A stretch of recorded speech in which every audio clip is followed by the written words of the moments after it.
Make Life Better company. It's what we do, and it drives every decision we make. And I can see how someone might look at that and think, well, why? What's the big deal?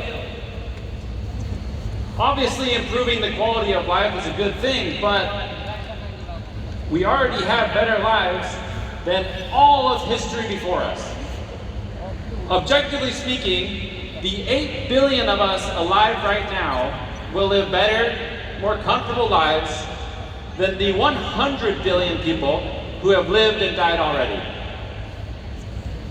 How lucky are you to live in the small sliver of time where there is instant communication around the entire globe, where at the touch of a button you can change the climate inside your own home, and where a baby born 2 months prematurely has a real chance to live a long and normal life.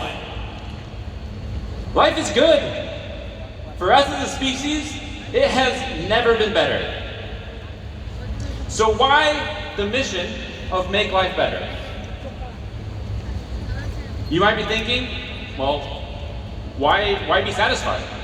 We can always make life better. We can always continually improve it. And you're not wrong, but there's more to it than that. Because while the experts and the media will tell you until they are blue in the face that the human life has never been so good, never been so long, you and I cannot deny the evidence of our own eyes. What we see every day out in the streets. The human health crisis of today is not like the health crises of our ancestors. It's not like what the people Stuart mentioned, his heroes, were dealing with. In the words of our CEO, Stuart Hughes, perhaps the most tragic side effect of today's health crisis is not that we have fewer years in our life. It's that we have less life in our years. Less life in our years. How? How did that happen?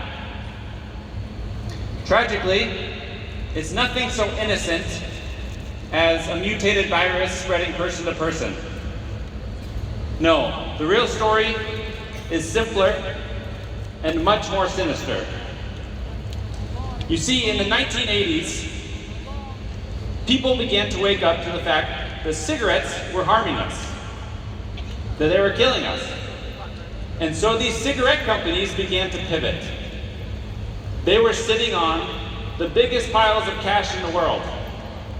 And they began to use that money to buy food companies. And they shifted their thousands of scientists to begin working on food products. And they put their government lobbyists to work in Washington, D.C., promoting a new view of what a healthy diet looked like. Does it look familiar? This food pyramid is a marketing document. It's a marketing document for ultra-processed foods. It exists to convince you that the products that they were and are creating are okay for us and okay for our children. Nothing is more profitable to big food than addicting our children to their ultra-processed foods. It's just a statement of fact. And the most tragic part about this is that they are targeting us. But does that mean that big food and its hundreds of thousands of employees is trying to kill us? No, of course not. Their goal is to make food cheaper, to make food more addictive, so we buy more of it. But it is our health that gets caught in the crossfire. And this is only half the picture. The other half is the largest industry in America, maybe the world, and the fastest growing. Obviously, I'm not talking about tech or AI. I'm talking about healthcare. Our food environment has created the perfect environment for Big Pharma to thrive. And nothing is more profitable to them than when someone begins a lifetime medication. That diagnosis of prediabetes, or obesity, or high blood sugar is the beginning of an extremely profitable relationship for Big Pharma. And the tragic part of this side is that the younger that happens, the more money they will make. And so these two massive forces are what is driving the downward spiral of the life in our years. Today, 74% of Americans are obese or overweight. And 50% of children are obese or overweight. 120 years ago, doctors would write special reports on cases of obese individuals. People would go to a circus to see someone who had gained that much weight. Today, 50% of Americans have type 2 or prediabetes. And 30% of teenagers have been diagnosed with prediabetes. Just 50 years ago, no pediatrician in their career would have witnessed this.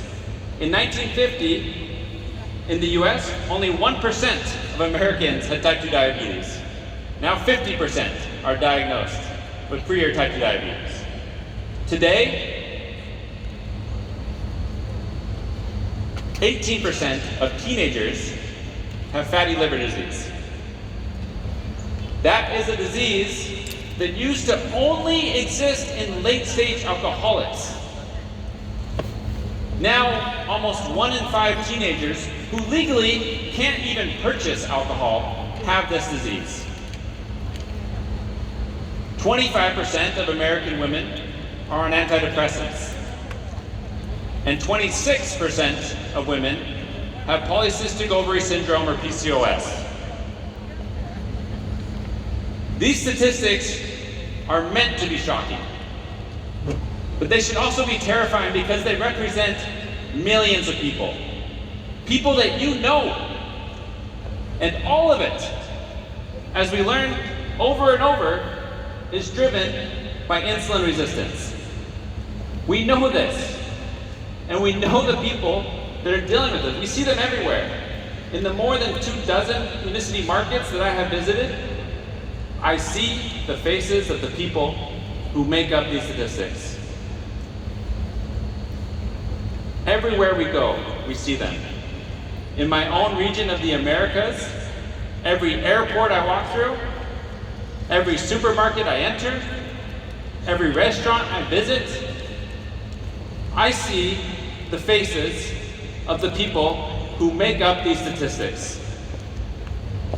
People just like me and you, absorbed in their own life and dealing with their own problems, but often not even realizing how much less life they have in the years that they are living.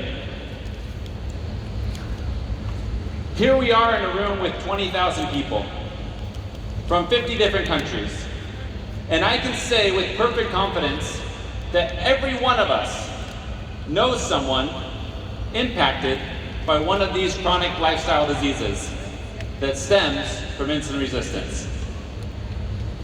We can put it to the test right now. If you have never met someone, if you know nobody that has one of these chronic lifestyle diseases, just stand up and say yes. No one? No. Well, let's try the opposite then. If you do know someone, if there is someone in your life who is struggling with one of these chronic lifestyle diseases, then on the count of 3, stand up and shout yes. 1, 2, 3. Yeah! Woo! Do you see the problem? How big it is? 2 months ago, I was in my office, leaning forward at my computer screen, scanning a report for who could I help become diamond soon.